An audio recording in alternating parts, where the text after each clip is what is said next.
ሰላም አድማጮች እንደምን አላችሁ? በኢትዮአርሰናል ቻናል ላይ እንገኛለን። የአርሰናልን ጉዳዮች ብቻ እየተመለከትን በሚቀጥሉት ደቂቃዎች ላይ አብረን እናሳልፋለን።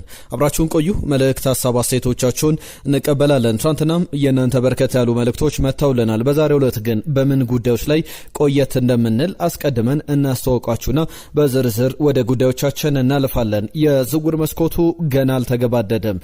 26-27 ቀናት አካባቢ ይቀሩታል። በሚቀጥሉት ጊዜያት ደግሞ እያንዳንዱ ክለብ ተሳትፎን ባጠናከረበት ሰዓት ደግሞ በአርሰናል በኩል ያሉ ሂደቶች ምን ይመስላሉ ብለን ለመልከት ጥረት እናደርጋለን።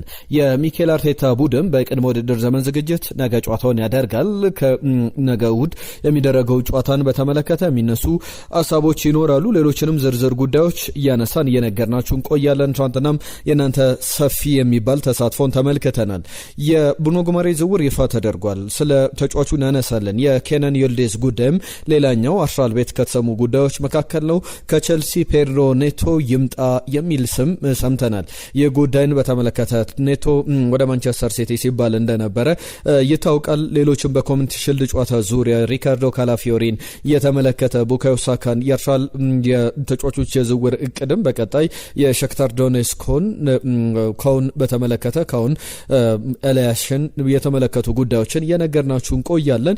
ዝርዝር ነጥቦችን አዳዲስ ጉዳዮችን ይዘናል። ይህንን ቪዲዮ ላይክ አድርጋችሁ አብራችሁን ቆዩ። ከትልቁ ጉዳይ እንጀምራለን። በዋነኝነት በአርሰናል ቤት ብሩኖ ጉማሬሽ በ39 ቁጥር መለያ እንመለከተዋለን። አንድ ቃል ገብቷል። ከወዲሁ የተናገራቸው ነገሮች በደንብ ልብን የሚያሞቁ ናቸው። ለአርሰናል ደጋፊዎች በአርሰናል ዋንጫ ማሸነፍ እፈልጋለሁ፣ ወደ አርሰናል የመጣሁትም ዋንጫ ለማሸነፍ ነው፣ ትክክለኛው ቦታ ደግሞ ይህ ነው ብሏል። ያለኝም በሙሉ ለደጋፊዎች እሰጣለሁ፣ ይህንን ቃል እገባለሁ ብሏል።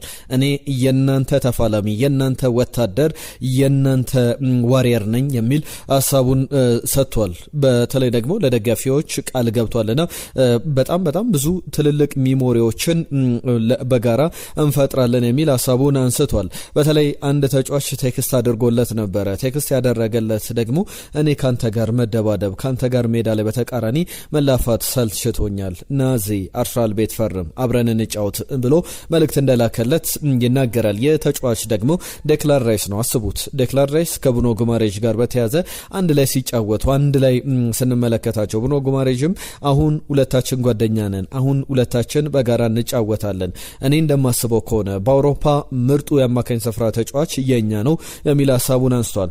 አራት ተጫዋቾችን ጠርተን በየክለቦቹ ብንመለከት አሁን ዴክላን ራይስን፣ ብሩኖ ጉማሬሽን፣ ማርቲን ኦዴጋርድን፣ ኤበረቺ ኤዜን የያዘ የአማካኝ ስፍራ ላይ እንዴት ያለ ድንቅ ጥምረት እንደሚኖር፣ እንዴት ያለ የተዋሃደ ቡድን እንደምንመለከት ማሰብ ይቻላል። በጣም አስደናቂ ስብስብ እንደሚኖረው ያለ ጥርጥር ያንን በስፋት ማንሳት ይቻላል። ከዓመታት በፊት ብዙ ዘገባዎች ብሩኖ ጉማሬሽን በተመለከተ ይወጡ ነበር። አንድ ጉዳይ ግን በዝርዝር ላንሳላችሁ። ከጉማሬሽ ጋር በተያዘ የኒውካስትል ዩናይትድ ደጋፊዎች ለአመታት ሲዘምሩት የነበሩት መዝሙር አለ። ነገር ግን ይህ መዝሙር አሁን እየተሳሳተ ነው። በመረጃዎች እናጠናክሯለን። ለምንድነው የተሳሳተ መዝሙር የሆነው? የሚዘምሩት ለብሩኖ ጉማሬሽ ነበር። ብሩኖ ጉማሬሽን በተመለከተ ከአርሰናል ጋር እንኳን በሚደረጉ ጨዋታዎች ያንን ዝማሬው ላይ ያሰማሉ። ወደ አርሰናል ሄደ መፈረም ትችል ነበር፣ ነገር ግን እኛም መርጠ ለኛ መጫወት፣ ኒውካስትል ዩናይትድን መርጠ ለኒውካስትል ዩናይትድ ተጫወትክ ብለው በስታዲየሞች ይዘምራሉ። ነገር ግን የትክክለኛ ዝማሬ ምክንያቱም በወቅቱ 2022 ላይ ከሊዮን ኒውካስትል ዩናይትድ ብሩኖ ጉማሬሽን ለማስፈረም ጥረት ሲያደርግ አርሰናልም እድሎች ነበሩት። ኤዱ ጋስፐር ያንን ዝውውር ማጠናቀቅ ይችሉ ነበር። በወቅቱ የአርሰናል ቴክኒካል ዳይሬክተር ነበር። አሁን በኖቲንጋም ፎረስት ይገኛል። ከዛ በተጨማሪም የአርሰናል ቫይስ ቼርማን ወይም ደግሞ ምክትል ሊቀመንበር ቲም ሉዊስም በዝውውር ሂደቱ ላይ የተጫዋች ብሩኖ ጉማሬሽ ትክክለኛ ተጫዋች ነው ብለው እምነቱ ነበራቸው። ነገር ግን ሚኬል አርቴታ ብቻ አሁን ለምገነባው ቡድን ኮንቪንስ አያደርገኝም፣ ብሩኖ ጉማሬሽ ለአርሰናል የሚሆን ተጫዋች አይደለም በዚህ ወቅት ላይ የሚል እምነት ነበረው። ትልቅ ስህተት እንደነበረ ማንሳት ይቻላል። በአመታት ያንን ተመልክተናል። እናንተስ ምን ትላላችሁ? አርሰናል ግን 2022 ላይ ሳይሆን 2024 ላይ 2025 ላይም እድሎች ነበሩት። ነገር ግን አሁን 2026 ላይ 4 አመታትን ቆይቶ ተጫዋቹን ማስፈረም ችሏል። 28 ዓመቱ ላይ ይገኛል። በሚቀጥሉት ጊዜያት ላይ በፕሪሚየር ሊግ በጣም ጥሩ የውድድር ዘመን ያሳልፋል ተብሎ ይጠበቃል። ስለ ብሩኖ ጉማሬሽ የኒውካስል ዩናይትድ ሰዎችም አንዳንድ ነጥቦችን ሲያነሱ ተመልክቻለሁ። በተለይ ተጫዋቹ ዝውውሩ አስቀድሞ ተጠናቋል። ትናንትና ከአርሰናል ተጫዋቾች ጋር ልምምድ ሰርቷል። ነገር ግን ዝውውሩ ይፋ የተደረገው ዛሬ ነው። ምክንያቱ ደግሞ የቢሮክራሲ የወረቀት ስራዎች አልተጠናቀቁም ነበርና የቢሮክራሲ ጉዳዮች ናቸው ተብሏል። ከዛ ውጪ ግን በአርሰናል ቤት ልንመለከተው የሚገባው ጉዳይ የኒውካስል ዩናይትድ ስፖርቲንግ ዳይሬክተር ሮዝ ዊልሰን የሚያነሱት ጉዳይ አለ። ኒውካስል ዩናይትድ ብሩኖ ጉማሬሽን ለመሸጥ ፍላጎት አልነበረውም በጭራሽ። እኛ የመሸጥ ምንም አይነት ሀሳብም ፍላጎት አልነበረንም። ነገር ግን ብሩኖ ጉማሬሽ ከኛ ጋር መጥቶ የነበረው ኮሚኒኬሽን እኔ መልቀቅ እፈልጋለሁ ባካችሁ ብሎ ለእኛ በሚነግርበት ጊዜ መልእክቱን ያንን ለመቀበል ተገደናል። ምክንያቱም በጣም ኢሞሽናል ነበር። መልቀቅ ይፈልግ ነበረ። ለመልቀቅ ተገደን ሳይሆን ያው የመልቀቁን ሂደት እንድናፋጥን የበለጠ እንድንተባበረው ሆነናል። አምጻለሁ ብሎ ወይም ደግሞ ለማስፈራራት ሙከራ አድርጎ አልነበረም። በቀጥታ መጥቶ ወደ አርሰናል ሄጄ ለአርሰናል መጫወት እፈልጋለሁ በሚል ስሜታዊም ነበር። ያንን ሲያስረዳን ዋንጫ ማሸነፍ እንደሚፈልግ፣ በትልቅ ደረጃ መጫወት እንደሚፈልግ፣ የመጨረሻ ድሉ እንደሆነ እንደነገራቸው ሮዝ ዊልሰን ያነሳሉ። ለሁሉም ብሩኖ ጉማሬሽ በአርሰናል ቤት 39 ቁጥር መለያ ለብሶ እንመለከተዋለን። በጣም ጥሩ ዝውውር እንደሚሆን ተስፋ እናደርጋለን። ነገም ምናልባት ከደጋፊዎች ጋር ይታወቃል። ነገ የሚያደርገው ጨዋታ አርሰናል በኤምሬትስ ካፕ ላይ ቀጥለናል። አድማጮች የብሩኖ ጉማሬሽን ጉዳይ በዚህ ገታ እናደርግ ነው። ወደ ሌሎች ሀሳቦች እንለፍ። በአርሰናል የግራ መስመር አጥቂ ቦታ ላይ ሊመጣ ይገባል የተባለ አንድ የቼልሲ ተጫዋች አለ። ቅድም መግቢያ ላይም ሳነሳው ነበር። በዚህ ተጫዋች ዙሪያ የሰማናቸው ጉዳዮች አሉ። በተለይ ደግሞ የቀድሞ የአርሰናል አጥቂ ጀርሚ አለዳየር አንድ ጉዳይ ያነሳል። በተለይ የፖርቹጋላዊ ተጫዋች ወደ አርሰናል መምጣት አለበት ይላል ፔድሮ ኔቶ። አርሰናል የቪኒ ጁኒየርን ዝውውር አለማጠናቀቁን ተከትሎ ይህንን ዝውውር በደንብ አሳስ ማድረግ አለበት፣ የዚህን ተጫዋች ዝውውር ማጠናቀቅ አለበት የሚል እምነት አለው። እናንተስ ምን ታስባላችሁ? ፔድሮ ኔቶ በአርሰናል ቤት ብትመለከቱት የምትመርጡት አይነት ተጫዋች ነው ወይ? እኔ እንደማስበው ይላል አርሰናል የፕሪሚየር ሊግ ሻምፒዮን ሆነናል።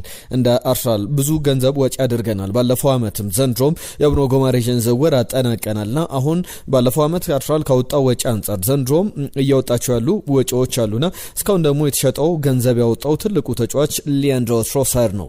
ትሮሳርን በዞሊስ አርሰናል ተክቷልና በዚህ ሂደት ደግሞ አርሰናል ከዚህ በኋላ ለአንድ የመስመር አጥቂ 150 ሚሊዮን ዩሮ ከዛ በላይ ሊያወጣ ይችላሉ የሚለውን ክለቡ ነው ፋይናንሻሊ ሊያውቅ የሚችለው። ነገር ግን በተሻለ ገንዘብ ሊያመጣ የሚችለው ተጫዋች ቢኖር ይህን ተጫዋች ነው የሚል ሀሳቡን ያነሳል። በተለይ ከፔድሮ ኔቶ ጋር በተያያዘ 2024 ላይ ነበረ ቼልሲን እየተቀላቀለው። ቼልሲን ከተቀላቀለ ጀምሮ 103 ጨዋታዎችን አድርጓል። 19 ግቦችን ብቻ ነው ማስቆጠር የቻለው። ብዙ ግቦችን የሚያስቆጠር ተጫዋች አይደለም። ነገር ግን እነ ማንቸስተር ሲቲም ቶትናምም እያፈለጉት ያለ ተጫዋች ነው። እንደ ጀርሚ አሌዳየር ሀሳብ ከሆነ አርሰናል ይህንን ተጫዋች ማስፈረም ይኖርበታል የሚል ሀሳቡን እያከፈለ ይገኛል። እናንተስ ምን ታስባላችሁ በዚህ በጀርሚ አሌዳየር ጉዳይ? እኔ በአዲሱ ውድድር ዘመን አርሰናል ለምሳሌ በቅድመ ውድድር ዘመን ዝግጅት ላይ የሚያገኛቸው ተጫዋቾች አሉ። የቅድመ ውድድር ዘመን ዝግጅቱም ካለፈ በኋላ የኮሚኒቲ ሺልድ ጨዋታ አለ።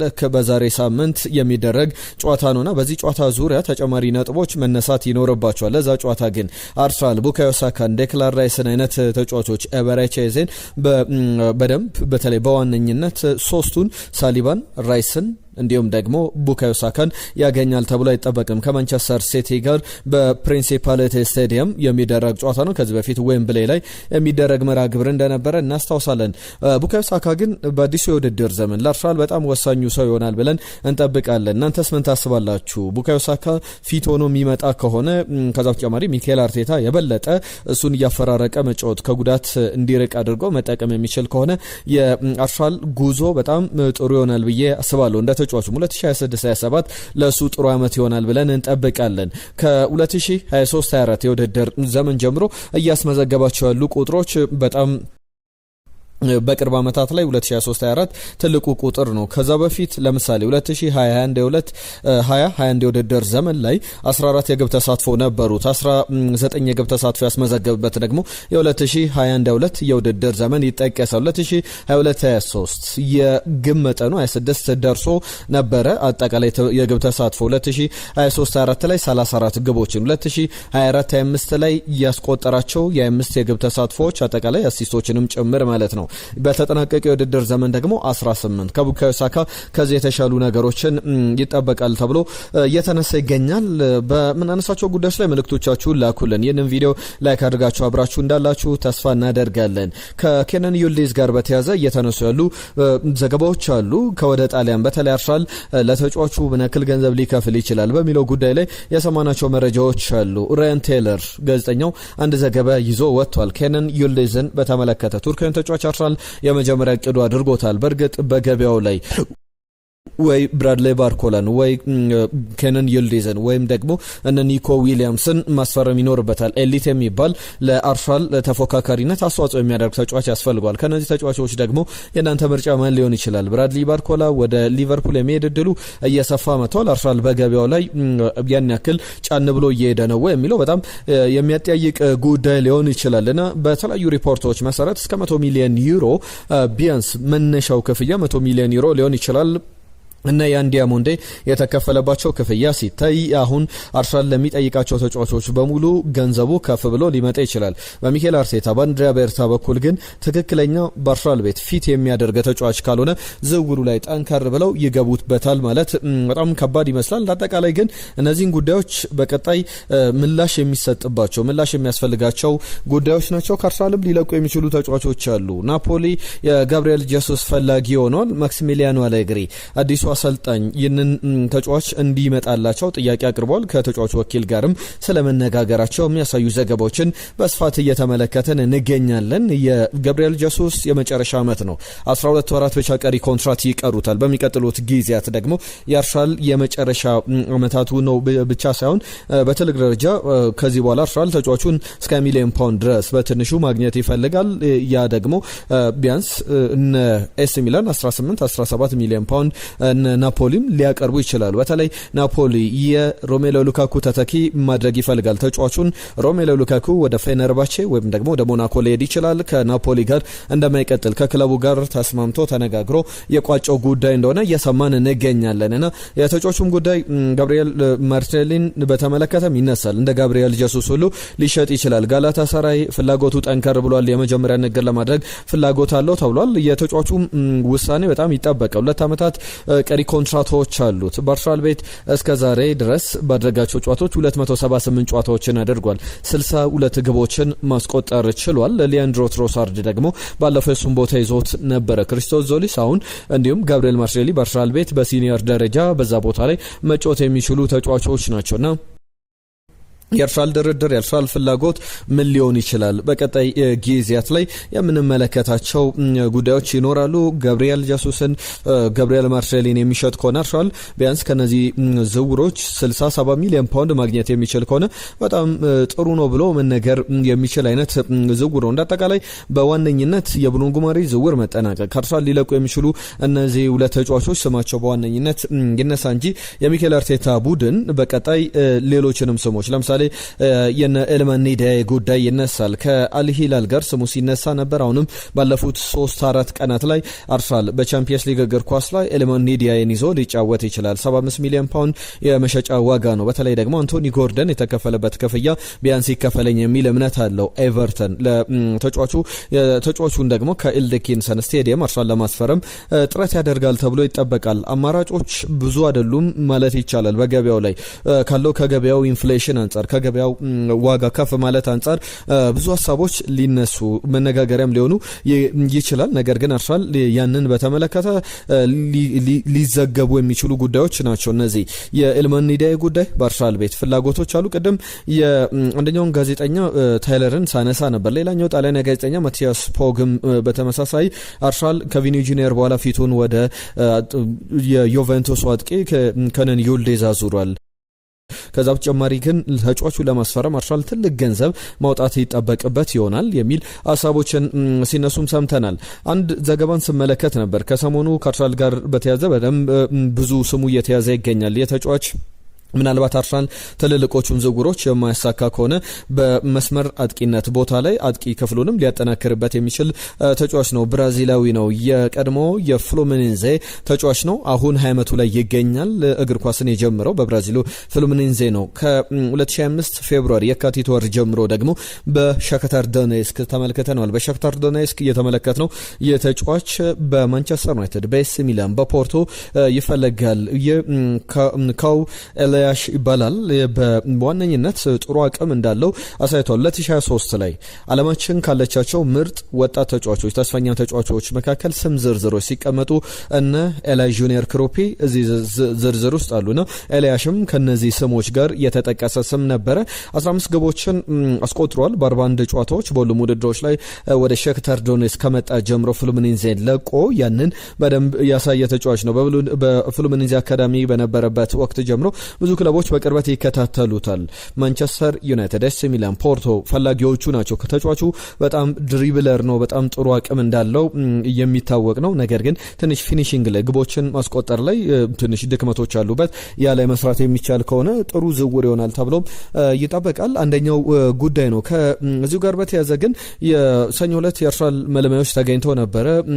ኩድሪቭካ በገጠመበት እሱ ማትሪክ በሰራበት 5-1 በተጠናቀቀበት ጨዋታ ላይ ሻክታር ዶኔስክ ባደረገው ጨዋታ ላይ አርሰናል መልማዮች መገኘታቸውን የሚያሳዩ ዘገባዎችን ተመልክተናል። ኮንሳና አልቫሬዝን በተመለከተ የዴሊ ሜል ዘገባ እንደሚያሳየው ከሆነ የኬቪን ጁኒየር ዝውውር በኋላ አርሰናል ትኩረቱን ኤዝሪ ኮንሳን እንዲሁም ደግሞ ሊያን አልቫሬዝን ለማስፈረም ሙከራ እያደረገ ይገኛል። ከአስቶን ቪላና ከአትሌቲኮ ደ ማድሪድ የሚመጡ ተጫዋቾች ሊሆኑ ይችላሉ። ነገር ግን ቀላል ድርድር፣ ቀላል ክፍያ የሚጠየቅባቸው ቀላል ድርድርም ይሆናል ተብሎ የሚጠበቅ አይነት ዝውውር አይደለምና ብዙ ሀሳቦች እየተሰነዘሩ ይገኛሉ። ትናንትና ካነሳናቸው ጉዳዮች መካከል በአርሰናል ቤት ለእናንተ ከክሪስቲያን ሮሜሮና ከኤዝሪ ኮንሳ ማን የተሻለ ቢመጣ ብላችሁ የምታስቡት ብለን ጥያቄ አቅርበን ነበረ። የተመለሱልን ምላሾች አሉ። በተለይ ደግሞ በዚህ ሂደት ላይ አንዳንዶቹ መልሶች እናነሳለን። ቢኒባና ምን ጥያቄ ያለው ሮሜሮ የተሻለ ተጫዋች ነው የሚመጣ ግን አይመስለኝም ብሎ ሀሳቡ ልኮልናል። ሌላኛው ጥያቄ ስለ ሳንቲ ካዞሮላ አንስተን ነበረ። ኤድመን ፈቀደ ሳንቲ ካዞሮላ ብሎ ምላሹን በስትክክል መልሶልናል። ጆ እናመሰግናለን ብሎ ሀሳቡ ልኮልናል። ከልብ እናመሰግናለን። ሽመልስ ከካታድራ ሰላም እንዴት ናችሁ? ለምታደርሱ መረጃዎች ከልብ እናመሰግናለን፣ በርቱልን ብሎናል። እናመሰግናለን። አብደላ ናቢ ካዞሮላ ወይም ትሮሳርድ ናቸው፣ ካዞሮላና ትሮሳርድ ናቸው ብሏል። ካዞሮላ ነው ትክክለኛው መልስ። ከዛ በተጨማሪም ዮሴፍ ሳንቲ ካዞሮላ ብሎ በትክክል መልሶልናል።